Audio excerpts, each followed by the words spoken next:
Hello, everyone. I'm Lynette, and I'm introducing the name of Christ as our chief cornerstone.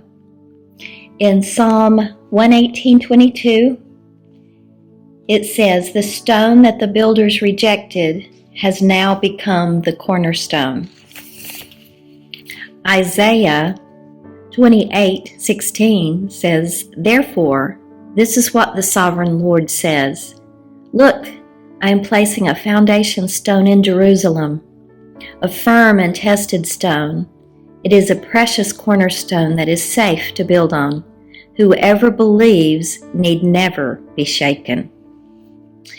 And in Ephesians 2:20, Paul refers to this stone also, saying the cornerstone is Christ Jesus himself. Our chief cornerstone, Christ Jesus. Be blessed. Hello. Hey, I wanted to share with you a couple thoughts about the Lord's Supper that I think will help us to understand. One of the things that have been in my mind all of these days is that we should feel comfortable and we should be happy that we have the chance to celebrate the Lord's Supper at home with our loved ones.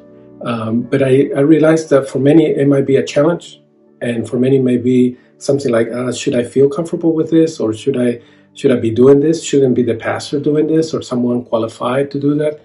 I want to remind you that the Lord's Supper is something that the Lord instituted for us, that He established, that He set in place so that we can remember Him, remember the sacrifice, remember the body that was broken for us and the blood that was shed for our forgiveness and our restoration. It's more than just forgiveness of sin. It's a complete restoration.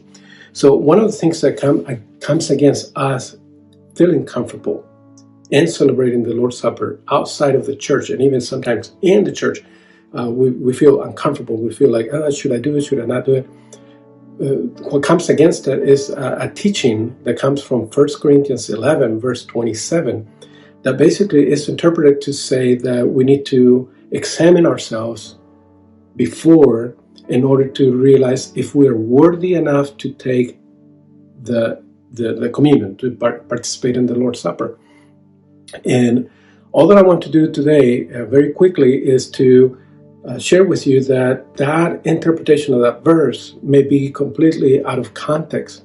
When you look at the context of the chapter 11, you will realize, especially from verses 17 through 34, I believe, you will realize that Paul was fixing a problem that the church had.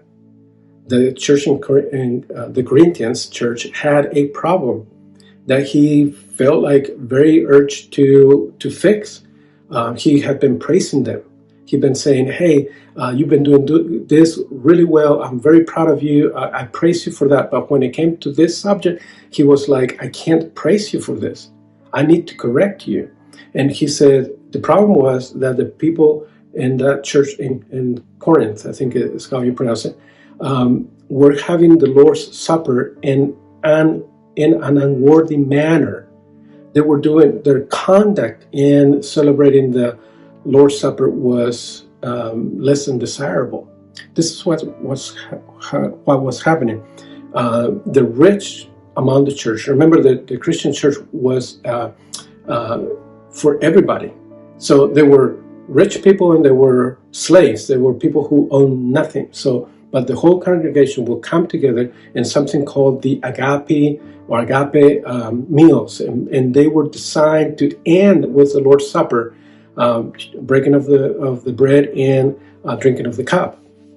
So what was happening is that the rich people were coming ahead and they were bringing their feast, a lot of food and a lot of wonderful things, and they were eating before the poor people came in order to enjoy what they brought and not share it. So one of the things that was sad about that situation is that the poor people, even the slaves who owned nothing, who probably brought nothing to this feast, everybody was supposed to bring something to share, like a potluck. But they had nothing to bring, so they will come and they will have nothing to eat. And for them, probably was their only decent meal that week. They celebrated these agape meals weekly. Some commentary says that that was the case. Point is that some were even getting drunk before the Lord's Supper.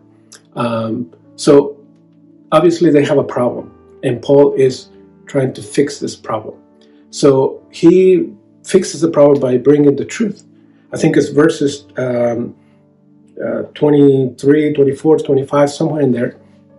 He gives them a solution, not a solution. He presents the truth. This is the Lord's Supper. This is what the Lord taught me. He taught me that he took the bread, he broke the bread, gave it, and said, "This is my body, which is broken for you." And then he took the cup, and he said, "This is the cup of the new covenant, which is shed for you." So he brings them back to this, to the significance, to the meaning of what they were doing. So bringing it back to, hey, Jesus paid the price.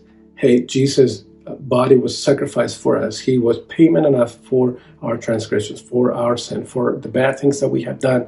He paid the penalty of that. And the blood, the new covenant. We're no longer treated by God according to what our merits are, but there's a new covenant, the covenant of grace that is through his merits. So then he gives them an effect like, hey, this is the effect of what you're doing. This is the what you call that. This is what it produces. Every time you take the Lord's Supper, that you participate in the Lord's Supper, you're announcing the Lord's death. You're bringing it back to that Jesus died for us. Think about it. If you do it daily, you do it weekly. Every time you do it, you're saying, he died for me. He died for me. He died for me. Every time he died for me. It's all about him. It's all about his sacrifice for us, not what we do. So then verses 27 through the end, I think it's 34, he gives them a solution. He says, hey, this is what we're going to do. You know, he said, if anybody who participates of the Lord's Supper in an unworthy manner needs to examine himself. So like, why are you coming to the supper? What are you doing? Why are you doing this? So it's talking about the way it was performed, not are you worthy enough? Because if you really think about it, who is worthy of the Lord's body being broken and his blood being shed for us? None of us are. So this passage is clearly speaking about the way it was being performed at the Corinthians church. And Paul is fixing that situation. And he goes even on to say, he said, this is why many are sick and have died, are asleep, because they haven't discerned the Lord's body. They haven't brought it back to the Lord, his death, his sacrifice for us. So it is very, very wrong that the Lord's Supper is brought back to us. Are we worthy enough? This is about you doing it. Focus on his death, his body being broken, his blood being shed for you. Now, just to finish this thought, if you read the last two verses of chapter 11 in 1 Corinthians, you will realize that the subject is the performance of how it's being done. It's not your spiritual condition, because the last few two verses, 33 and 34, he confirms it. He's saying, I want you to do this. This is how I want you to do it. And this is why I want you to do it. And this is why I want you to be focused on. So I hope this has helped you to understand that, to feel happy, to feel privileged, but to feel comfortable as you celebrate the Lord's Supper with your loved ones at home and in a very familiar setting. So God bless you and enjoy.